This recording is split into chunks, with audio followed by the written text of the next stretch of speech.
Donc on reprend Bezrat Hashem, on a dit qu'on était dans le Sha'ar Revi et le chapitre 7, et on va, si Dieu veut, essayer aujourd'hui de terminer ce chapitre 7. Alors, vous avez bien compris qu'on est toujours dans Atzmut Vekelim, et on veut comprendre cette notion de comment est-ce qu'il y a à la fois dans les Séphirot, puisque maintenant ça s'est établi depuis le chapitre 3, si je me rappelle bien, on avait déjà établi comment est-ce que il y avait à la fois la substance divine à l'intérieur des Séphirot, et les Séphirot en tant que Kélim, en tant qu'outil, en tant qu'ustensile, et que l'un était à l'intérieur de l'autre. Et pour ça, on est passé dans ce chapitre 7, par un passage fondamental dans le Zohar, dans Zohar Chadash, dans Va'et Hanan. Donc c'est un long passage qu'on a déjà expliqué plusieurs fois, et qu'on a découpé morceau par morceau, donc voir les cours précédents pour comprendre de quoi il s'agissait.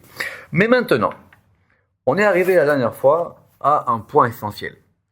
C'est qu'on est capable de donner un nom, en tout cas le Zohar, il donne un nom à cet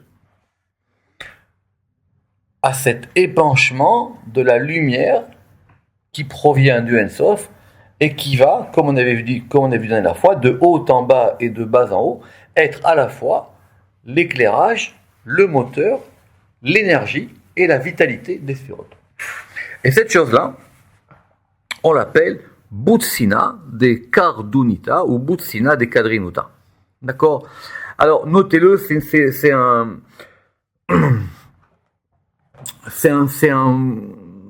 une expression importante. C'est une expression très, très, très importante, donc elle va revenir dans le Zohar.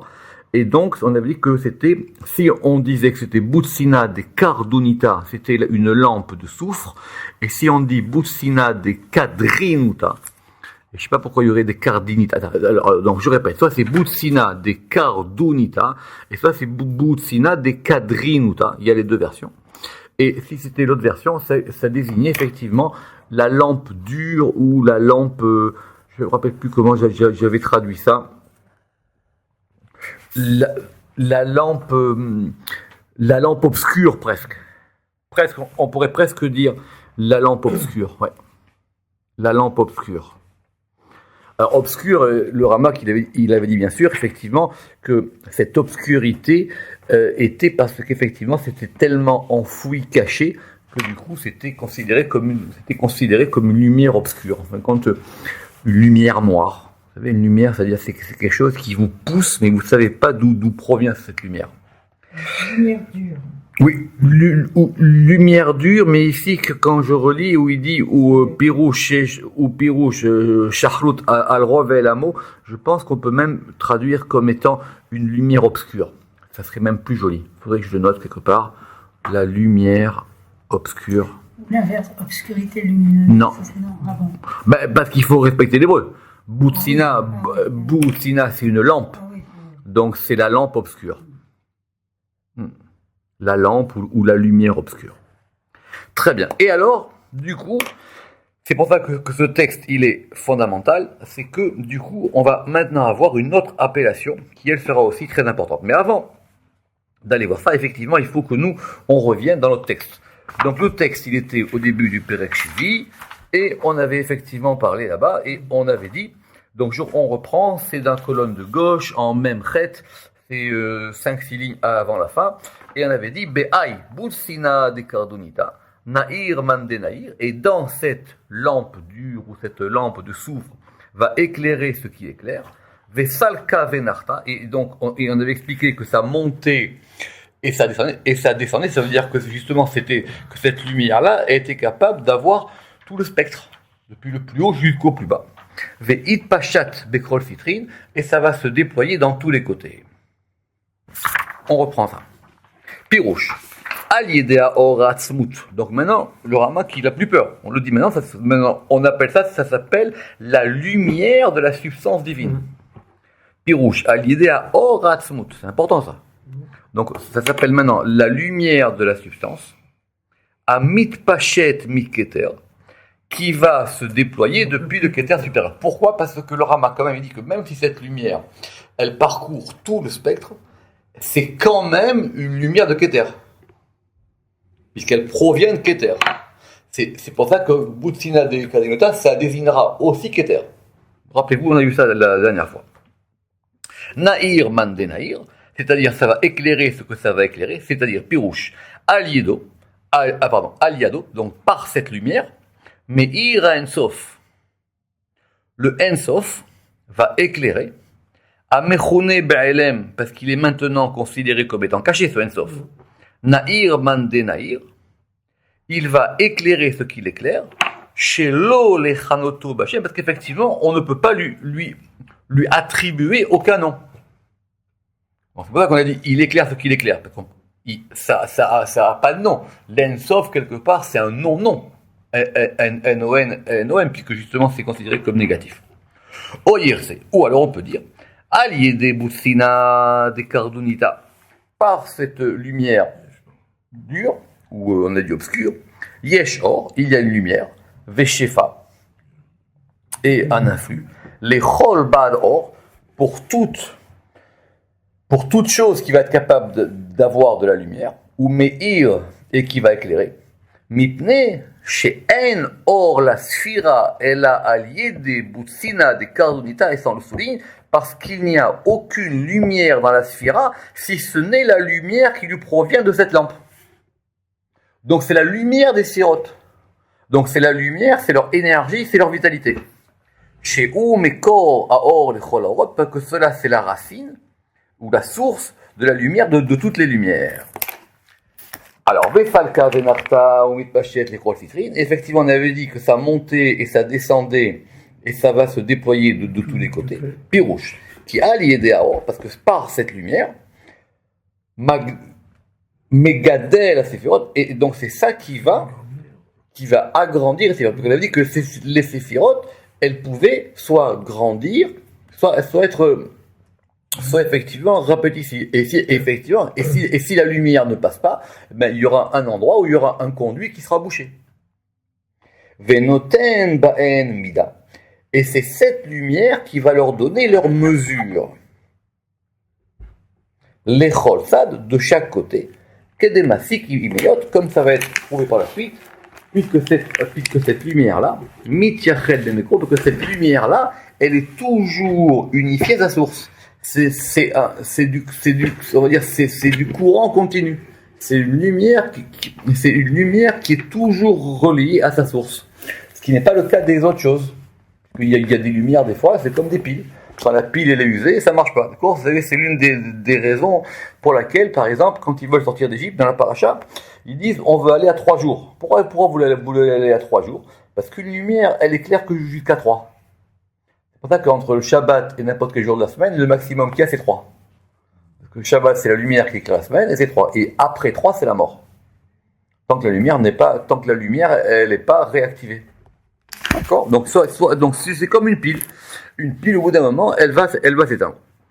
Et donc, attention, c'est pour ça que maintenant, on va avoir un autre nom. Et ce nom-là, il est très important. On va appeler ça, et d'ailleurs, c'est pas nous qui allons l'appeler, c'est le Zohar qui va l'appeler. Ça va s'appeler le Kav Amidar. C'est-à-dire la ligne de mesure. Alors, quand on entend la ligne de mesure, est-ce que c'est la ligne de la mesure ou est-ce que c'est la ligne qui mesure ? Eh bien, c'est les deux. Très important. Kav Amida, c'est la ligne de la mesure. Et en même temps, c'est la ligne qui mesure. Je répète, ce passage du Zohar là, parce que le Ramak, il en a cité qu'une partie, c'est l'un des passages les plus compliqués du Zohar. Et d'ailleurs, ça s'appelle, c'est assez long, mais ici on n'a qu'une partie, ça s'appelle Ma'amar Kavamida. Mais toute la clé pour comprendre ce Zohar là-bas, c'est de comprendre que, parce que là-bas, on va la décrire, cette ligne, mais on la décrit dans les termes du Zohar. Donc ça veut dire que c'est aussi compliqué que le Zohar lui-même. Et Kav Amida, et la clé, c'est de comprendre que le Kav Amida, ça qu'on avait vu quand mon frère il a fait le pirouche là-dessus, que le Kav Amida, c'est à la fois la ligne de la mesure, c'est-à-dire c'est la ligne qui donne la mesure, et c'est la ligne qui mesure.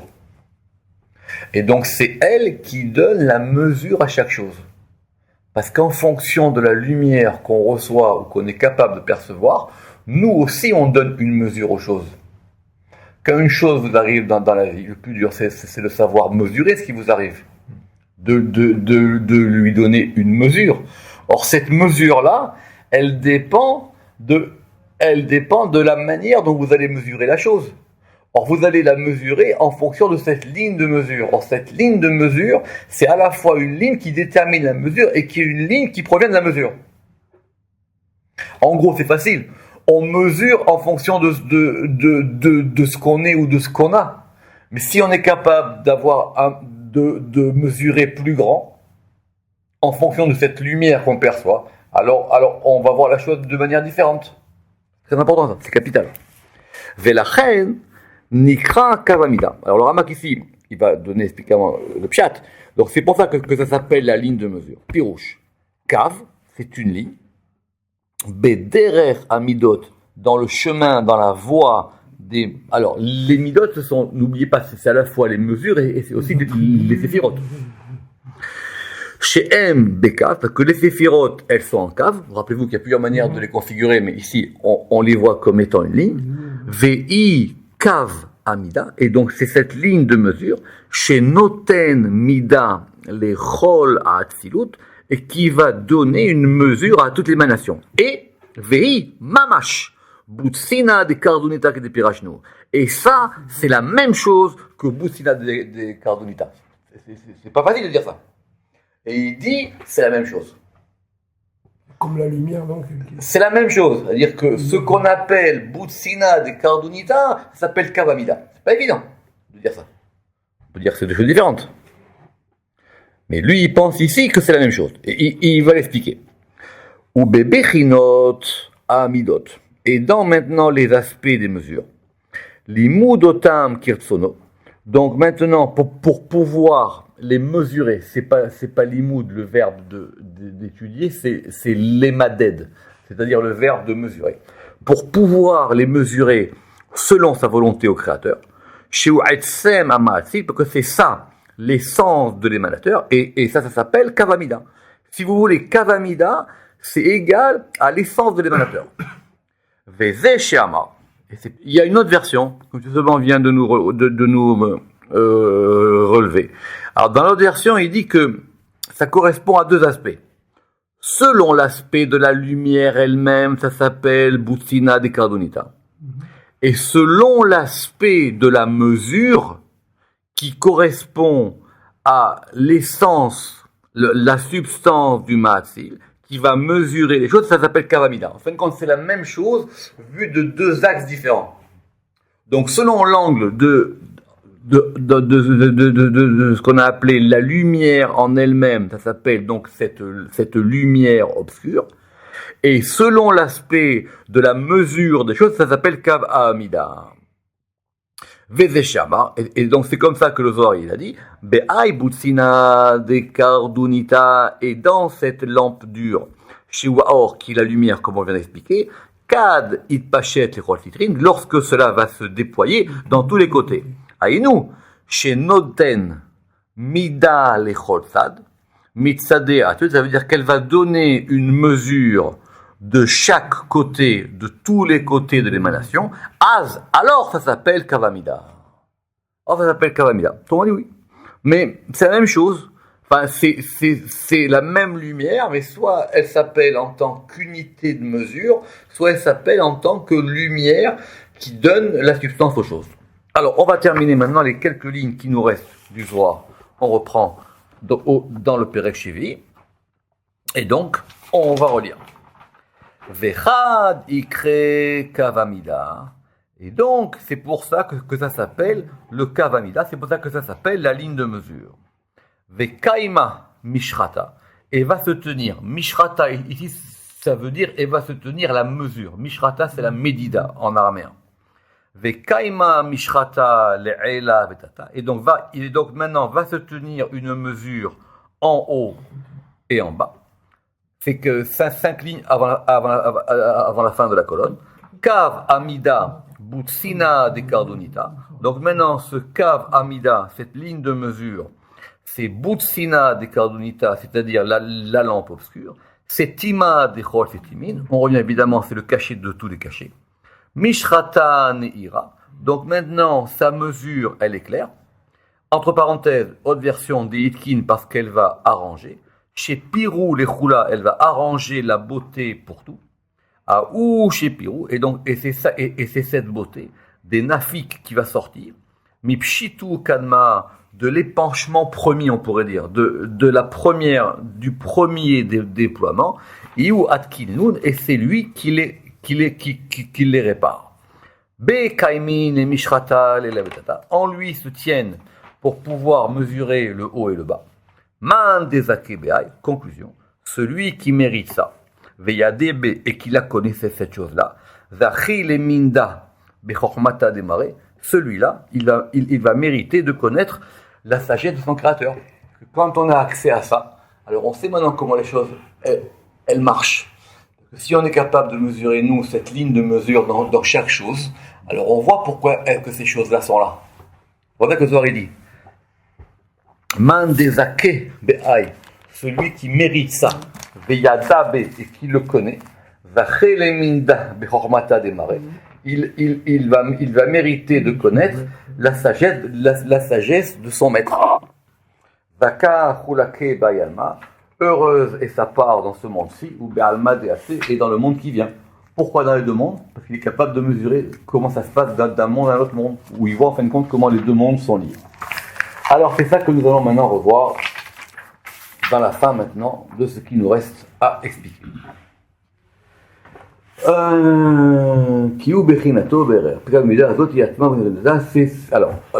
on reprend. Vekaima me sharta lela vetata pirouche qui bechinat eyoto noten midalechot. Parce que puisque maintenant dans cet aspect-là, il va donner une mesure à toutes les mesures, ça s'appelle Nikavamida, ça s'appelle la ligne de mesure. Ou bebechinat, évidemment, voilà, et donc ici c'est vrai, et du point de vue de sa substance, il s'appelle Butsina des Cardonita. Donc maintenant on peut résumer, du point de vue de la mesure des choses, ça s'appelle Kavamida, et du point de vue de la substance de la lumière, cette lumière, elle s'appelle la lumière obscure. Pourquoi parce que ça, c'est son aspect. Be'erer el kodem itpashtuto basfirot, parce que ça correspond à ce qu'il est avant qu'il se déploie dans les sphirotes, les ha'ir ve'limud, pour pouvoir les éclairer et les mesurer. Donc cette lumière en elle-même, elle s'appelle la lampe. C'est une lumière obscure, et une fois qu'elle se déploie, elle devient une ligne de mesure. C'est très bien. Et donc, on a dit maintenant que cette mesure-là, elle est claire parce qu'elle va arranger la beauté pour tout. Et donc, cette beauté qui sort du premier déploiement, Pirouche. Botsina de Cardonita. Donc, évidemment, maintenant, on va bien expliquer ça. Cette lampe obscure et le Kavamida et la ligne de mesure. Chete Bechinot, et donc ces deux aspects, Meyuchadot Tachlit Yehud, elles sont complètement unifiées. Tout ça ne forme qu'un. Si vous voyez ça qu'uniquement en termes de lumière, ou uniquement en termes de mesure, ça ne marche pas. C'est une lumière qui mesure, qui provient de la mesure et qui donne la mesure à chaque chose.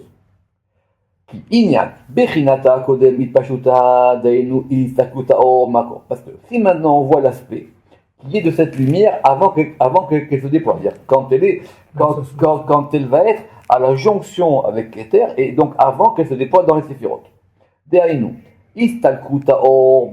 Maintenant quand cette lumière elle va rejoindre sa source, ou bechinat midata, et l'aspect de sa mesure, à kol beyachad, tout ça ne forme qu'un. Et c'est pour ça qu'on va appeler ça ici comme étant une mesure éclairante. Mishratan ira. C'est une mesure qui éclaire. En général, on pense qu'une mesure, ça aveugle, ou ça obscurcit. Mais ici, c'est une mesure qui éclaire. Et c'est cette lumière-là qui va se déployer et qui va donner la beauté de chaque chose. Parce que maintenant, alors pourquoi essayer que ce terme de beauté ici, pourquoi est-ce que ça paraît comme ça? En fin de compte, ça va donner, oui, la beauté au sens simple, ça va donner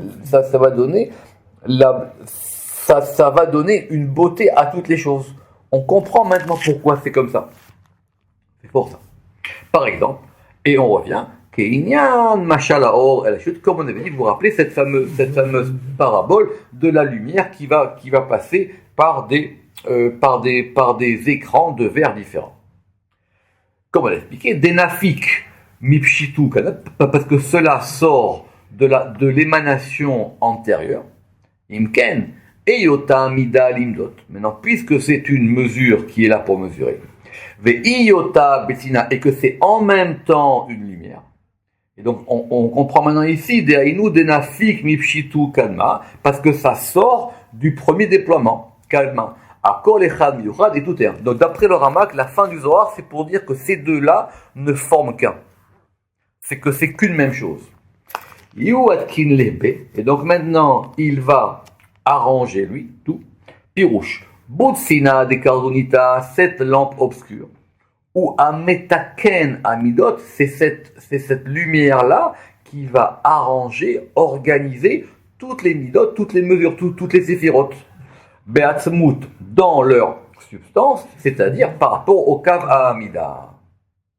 Alors, maintenant c'est quoi cette conclusion du Zohar? Il dit celui qui mérite ça, il mérite de comprendre la sagesse du patron. Alors il dit le Ramak, il dit que c'est connu, qui met pour ça, qui a maskil, ta'aluchot ha'etzem, celui qui est capable d'intellecter la direction de la substance à l'intérieur des séphirotes. Yamala anechmedet asher en erech alea. Il dit ça, c'est un degré qui n'a aucune autre commune mesure ou commune valeur. Parce qu'on sait maintenant comment ce or il passe à l'intérieur. Ve'al kayotse bazé. Et à propos de ça, il a été dit Re olamo bechayav makiret kono. Celui qui voit son monde dans sa vie, c'est-à-dire de son vivant. Makiret kono, lui maintenant, il connaît son créateur. Il sait comment ça marche. Il voit comment les choses elles passent. Alav Nehemar, c'est pour ça que le roi David il a dit à ce propos, Asageveu ki adashemi. Je l'élèverai pas. C'est le roi David. Enfin, c'est Dieu qui parle. Je l'élèverai parce qu'il a connu mon nom. C'est-à-dire c'est-à-dire que la connaissance du nom, c'est cette connaissance-là.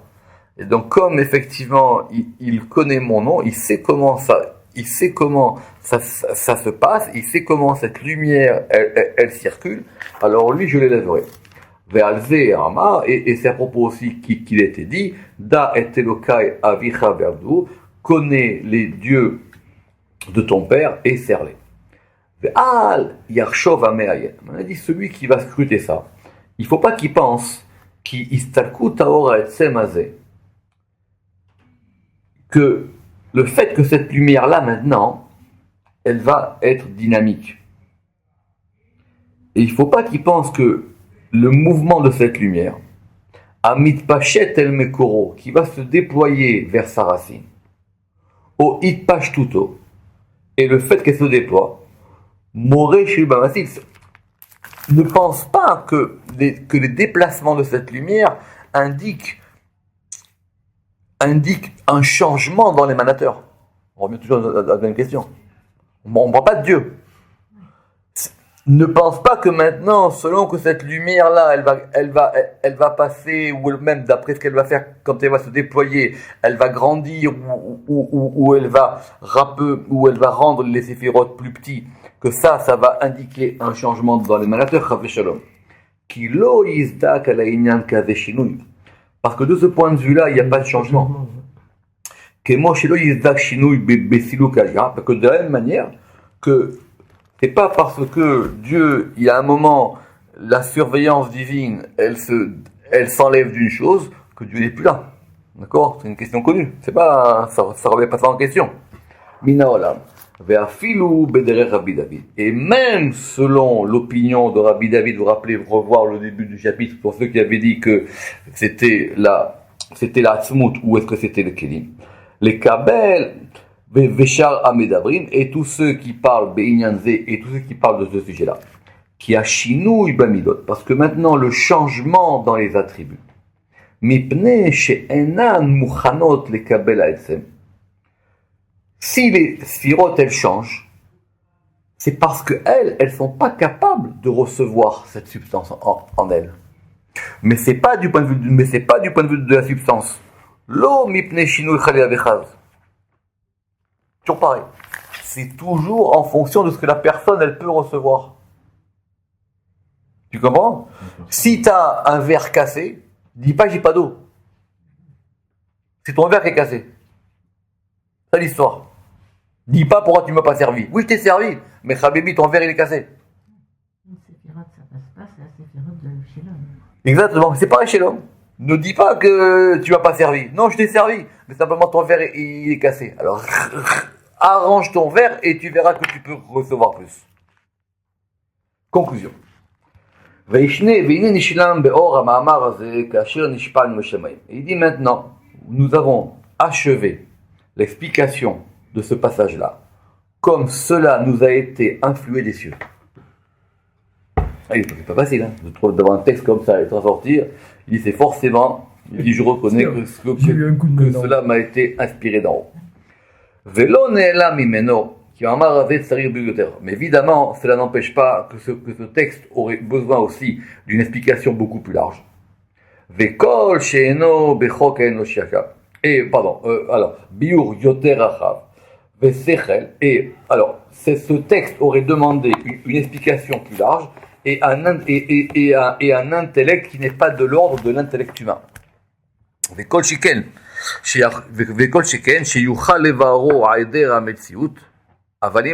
Effectivement, qu'on puisse expliquer la définition des choses réelles.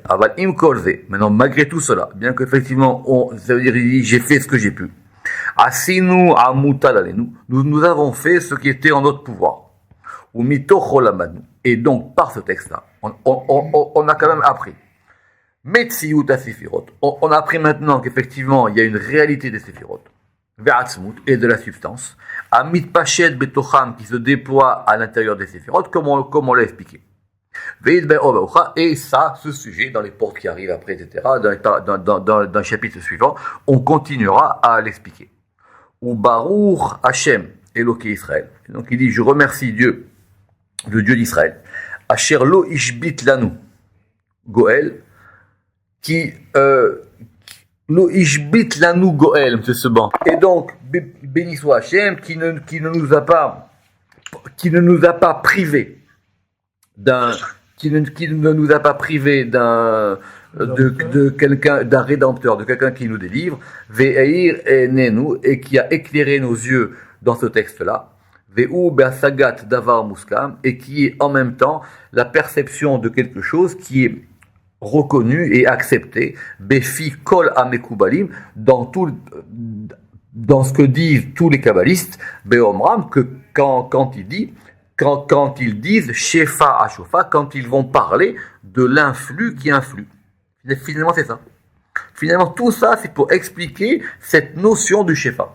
Quand on parle de l'influx, voilà, maintenant, on sait ce que c'est. Effectivement, c'est expliquer tout ça. Alors, shakla vetaria, ça veut dire que c'est une explication un peu talmudique, dire quand on va prendre un argument et pour l'opposer à un autre, qui Shefa ou Gilou Nishmat, parce que cet influx-là, c'est le dévoilement de l'âme des séphirotes. Ve'atzmut ha'ma'atzil est la substance de l'émanateur dans les séphirotes. Ve'av yi oro yored venokev. Et donc maintenant, quand ça se passe, cette lumière-là, elle descend, et elle va être capable de tout percer, ad athéum, jusqu'au dernier des degrés qui s'appelle le théum, qui s'appelle l'abîme. Qui a Sphirot, Ya'anu Ha'or El Aberia, parce que maintenant les Séphirot, elles vont être capables de répercuter cette lumière de la Beria et de la Beria vers la Yetzira. On connaît, d'accord? De la Beria, puisque nous étions dans la Tzilut. Donc après, cette lumière maintenant, elle va se répercuter vers la Beria, et de la Beria vers la Yetzira, et de la Yetzira vers la Sia, mais la question de la dernière fois, et on va parler avec ça. Quand on dit que le dernier des mondes, c'est la Asiya, mais nous, où est-ce qu'on est? Nous, on est encore en dessous de la Asiya. C'est pour ça qu'il dit, et de la Asiya vers les cieux. Donc les cieux, c'est en dessous de la Asiya. Et de la Asiya vers les cieux. Et les cieux, maintenant, ils vont répercuter cette lumière, Ya'anou, ils vont répercuter cette lumière sur la terre. D'accord? Quand on dit que le dernier des derniers degrés, c'est Malchut d'Asiya. Mais Malchut d'Asiya, Habibi, c'est encore très haut. C'est encore très très haut. Nous, on est encore en bas, du bas de ça. Et donc maintenant, ça, cette lumière, elle descend, Atzilut, Beria, Yetzira, Asiya. Et elle va après des cieux vers la terre. Et de la terre vers qui? Vers Israël. Ve'aretz tanet Israël, ve'rav tov le bet Yaakov, et ça sera une grande bonté pour la maison de Yaakov, parce que ce sont eux qui sont effectivement appelés à être en adhésion avec leur maître. Beyotam devekim belokim belohem, kdirti ve'atem badevekim b'Hashem, chaim Elohim, chaim kulechem hayom, et ça fait que vous êtes vivants. Sibat achaim ou besibot advekut. Et alors le Ramak, il a quelque chose d'extraordinaire, c'est que toujours, on a l'impression que c'est terminé, mais toujours en dernière ligne de paragraphe, il ramène une autre idée. Parce qu'il dit, c'est un verset connu. Le verset connu, c'est quoi ça parle?